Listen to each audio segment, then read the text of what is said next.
ખજૂરભાઈ કે અમને એક મકાન કરી દો. આટલા વર્ષથી અમે આ ઝૂંપડામાં આવા રીતે રહેવી છીએ.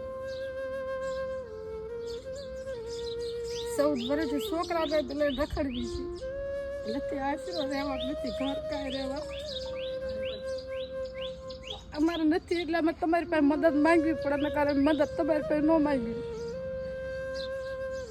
આ ઝૂંપડામાં રહેતા હતા ત્યાંથી એવું કરી પાછા થયા. મકાન હાટું પૈસા ભેગા કર્યા તો અમે દવાખાના બી આવી ગયા. તો તારા અમે ક્યાં જવા રહેવા?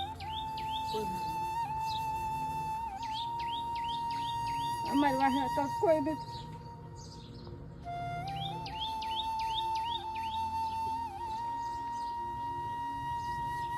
ગામ રાજપીપળા છે, નવું, જિલ્લો રાજકોટ.